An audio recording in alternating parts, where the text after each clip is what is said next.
स्वागत है आपका बी न्यूज नेशन में। मैं हूं आबिद हुसैन शेख। नीट 2026 री एग्जाम के डेट का हुआ अनाउंस्ड। पेपर लीक के बाद अब 21 जून को दोबारा होगी परीक्षा। नीट 2026 पेपर लीक मामले के बाद एनटीए ने री एग्जाम की नई तारीख का ऐलान कर दिया है। अब नीट की दोबारा परीक्षा 21 जून 2026 को होगी। पहले 3 मई को हुई एग्जाम को पेपर लीक के आरोपों के बाद रद्द कर दिया गया था। सीबीआई की जांच में कई बड़े खुलासे हुए हैं और कई आरोपियों की गिरफ्तारी भी हो चुकी है। इसी के बाद एनटीए ने फेयर एग्जाम करने के लिए री एग्जाम का फैसला लिया। एनटीए ने साफ किया है कि स्टूडेंट्स को दोबारा रजिस्ट्रेशन या फीस भरने की जरूरत नहीं होगी। कैंडिडेट्स सीधा हॉल टिकट डाउनलोड करके एग्जाम दे सकते हैं। लगभग 22 लाख से ज्यादा स्टूडेंट्स ने पहले एग्जाम दिया था। री एग्जाम की खबर से स्टूडेंट्स पर फिर से प्रेशर बढ़ गया है, लेकिन अब उन्हें तैयारी के लिए एक्स्ट्रा वक्त भी मिल गया है। एनटीए ने गाइडलाइंस और हेल्पलाइन डिटेल्स अपनी ऑफिशियल वेबसाइट और सोशल मीडिया पर शेयर की है। अभी एनटीए ने नीट यूजी का नई परीक्षा की तिथि घोषणा किया है। 21 जून को री एग्जामिनेशन की डेट घोषणा की है। मित्रों, मैं 2-3 विषय आपके सामने, आपके माध्यम से देशवासियों के सामने, स्पेसिफिक स्टूडेंट्स और उनके अभिभावकों के सामने रखना चाहता हूं।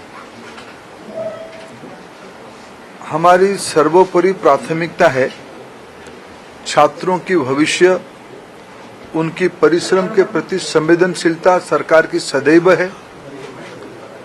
3 मई को एग्जामिनेशन हुई। 7 मई तक एनटीए की ग्रीवेंस रिड्यूसल सिस्टम पे कहीं से आपत्ति आई। गेस्ट पेपर में ऐसे कुछ प्रश्न आए हैं जो इस बार की क्वेश्चन सेट्स में था। तुरंत ही हम लोगों की वहां चर्चा हुई। एनटीए ने और सरकार ने, education department, higher education department ने तुरंत उसको प्रारंभिक थोड़ा इंक्वायरी किया, एजेंसियों को दे दिया, भारत सरकार की एजेंसियों को दे दिया। भारत सरकार एजेंसी संबंधित 2-3 राज्यों के साथ जुड़ा हुआ विषय था। प्रथम दृष्टया में राज्यों की एजेंसियों से संपर्क किया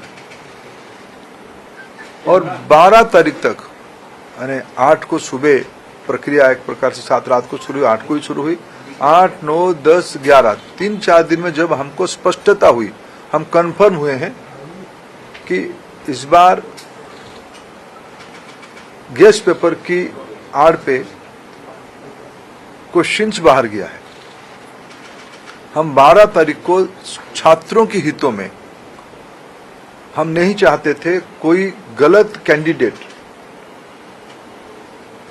एजुकेशन माफियाओं के षड्यंत्र से कोई भी सही छात्र की अधिकार वंचित हो जाए।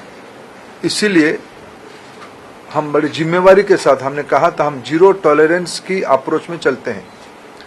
हमने पिछले बार जो विसंगति आई उसमें जो हमने राधाकृष्णन कमेटी गठन हुई थी, पिछले 25 और 26 दोनों साल हमने राधाकृष्णन कमेटी को शब्दशः इम्प्लीमेंट किया। उसके बावजूद भी ये दुर्घटना हुई। इसलिए हमने पहला हमारे निर्णय हुआ कि हम परीक्षा को इस बार रद्द करते हैं। हमने 12 तारीख को परीक्षा को रद्द किया। और खबरों के लिए देखते रहिए बी न्यूज नेशन।